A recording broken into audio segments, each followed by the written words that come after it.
Now we'll see B part, long answer type questions. Question number 1. N electrons, each carrying a negative charge N, are flowing across a unit cross section of a metallic wire in unit time from east to west. Obtain an expression for an electric current and also give the direction of current flow.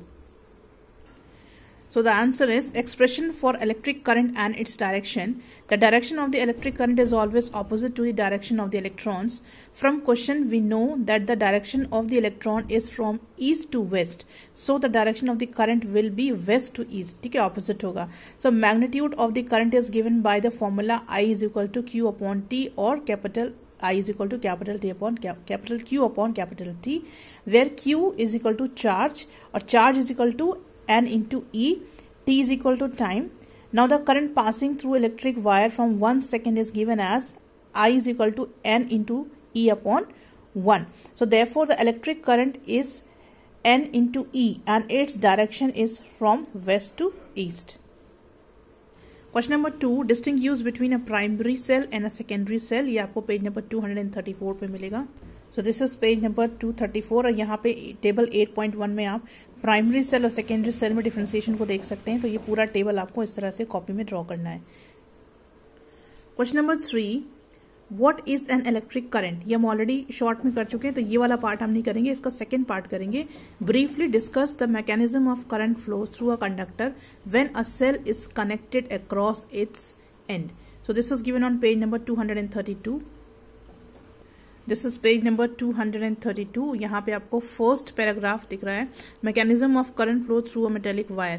Right, तो इसको आपको लिखना है, यहां से लेके यहां तक पूरा लिखना है. ये पूरा फर्स्ट पैराग्राफ और सेकंड पैराग्राफ पूरा लिखना है, और साथ में ए और बी इन दोनों को, ये दोनों फिगर आपको ड्रॉ करने हैं for answer number 3. Question number 4. What is an electric circuit. Distinguish between an open electric circuit and a close electric circuit. ये आंसर आपको पेज नंबर 235 पे मिलेगा. दिस इज पेज नंबर 235 और यहाँ पे फर्स्ट हेडिंग लिखी है इलेक्ट्रिक करंट. तो ये बोल्ड वाला पोर्शन जितना है आपको लिखना है, डेफिनेशन है. ठीक है, एन इलेक्ट्रिक करंट से लेके ऑन पोजीशन तक ये आपको लिखना है डेफिनेशन. उसके बाद क्लोज सर्किट और ओपन सर्किट की डेफिनेशन के लिए आपको इसकी जो डेफिनेशन यहाँ पे बोल्ड लेटर्स में लिखी हुई है, बोल्ड लाइन्स जो लिखी हुई है दोनों लिखनी है. इलेक्ट्रिक क्लोज इलेक्ट्रिक सर्किट में डेफिनेशन दिया हुआ है 2 लाइन्स में, और ओपन इलेक्ट्रिक सर्किट की डेफिनेशन यहाँ पे दी हुई है 2 लाइन्स में. ये दोनों लाइन्स आपको लिखनी है डिफरेंशिएशन में, और क्लोज्ड और ओपन टाइप ये दोनों डायग्राम भी आपको उसको बनाने हैं साथ में. Question number 5. State the function of the following instruments. Ammeter, galvanometer, voltmeter. तो सबसे पहले हम इनके फंक्शंस देखेंगे और उसके बाद में हम देखेंगे कि इनको इंस्ट्रूमेंट में कैसे, सर्किट में कैसे जोड़ा जाता है. तो एमीटर पेज नंबर 230 पर है, गैल्वेनोमीटर पेज नंबर 233 पर है, और वोल्ट मीटर 236 पर है. तो हम एक एक करके तीनों के आंसर्स देखेंगे. तो फर्स्ट वन एमीटर में पेज नंबर 232 पे देखेंगे. आपको ये यहाँ पे देखेंगे, सेकेंड लाइन से स्टार्ट करना है. An ammeter measures electric current flowing through a circuit directly in amperes and in fractions of ampere. तो ये आपका फर्स्ट पार्ट का आंसर हो गया. सेकेंड पार्ट का आंसर पेज नंबर 233 पे मिलेगा. A galvanometer is another instrument which is used to detect and measure extremely weak currents even of few microamperes magnitude. ये B पार्ट हो गया. पेज नंबर 236 पे C पार्ट है, volt meter का दिया हुआ है. यहाँ देखेंगे, a voltmeter measures the potential difference between 2 points of current carrying electric circuit directly in volts. तो ये इन तीनों के फंक्शंस हैं जो आपको पहले फंक्शंस लिखनी है, उसके बाद हम सेकेंड पार्ट का आंसर देखेंगे. सेकेंड पार्ट में पूछा है how are these instruments join in an electric circuit.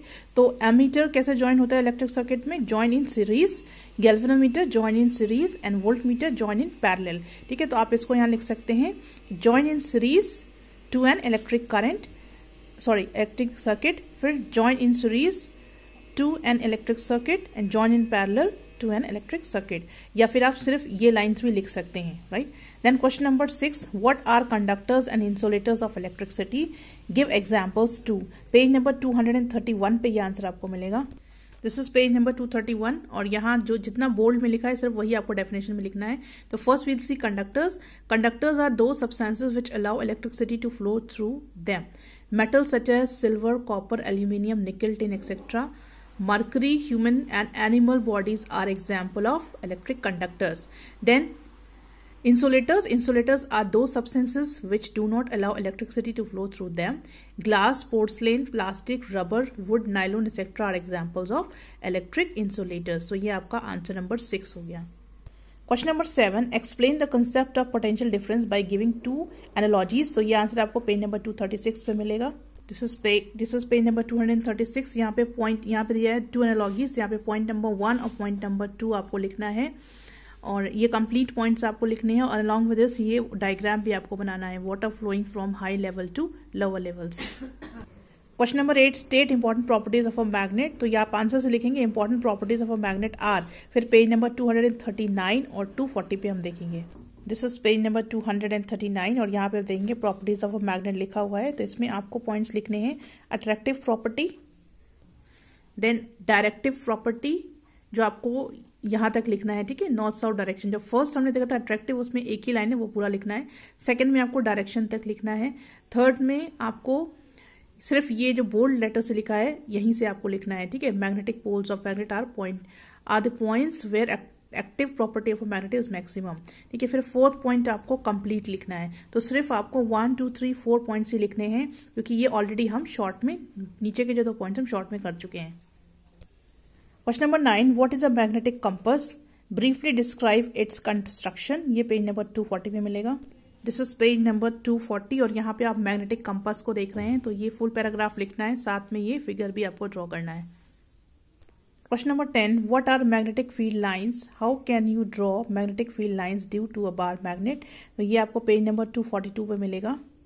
तो दिस इज पेज नंबर 242 और यहाँ पे मैग्नेटिक फील्ड लाइन्स दिया हुआ है. इसमें सेकंड पैराग्राफ में डेफिनेशन दी है.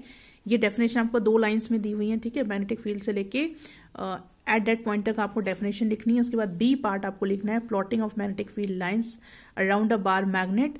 और ये यहाँ से आपको ये पूरा पैराग्राफ है, या तो आप इसको अपनी लैंग्वेज में लिखिएगा, नहीं तो आप इसको एज इट इज लिख लीजिएगा और इसके साथ ही आपको ये फिगर भी ड्रॉ करना है. So you better read and then write in your own language, right. Next question number 11. What are magnetic field lines? हम लिख चुके हैं, ये नहीं करेंगे, सेकंड पार्ट करेंगे. State 4 properties of magnetic field lines, जो आपको पेज नंबर 242 पे मिलेगा. तो दिस इज पेज नंबर 242 और यहाँ पे सी में देखिए properties of magnetic field lines दी हुई हैं और आपसे 4 प्रॉपर्टीज पूछी हैं और यहाँ पे 4 ही लिखी हैं. तो ये पूरी कंप्लीट प्रॉपर्टीज आप आंसर नंबर 11 में लिखेंगे. Question number 12. With the help of a circuit diagram, show how can an electric magnet या electromagnet be made. Page number 245 पे इसको हम देखेंगे. So this is page number 245 और यहाँ पे सर्किट डायग्राम बना हुआ है जिससे इलेक्ट्रोमैग्नेट को बनाया जा रहा है. तो ये फिगर आपको क्वेश्चन नंबर 12 के ए पार्ट में ड्रॉ करना है.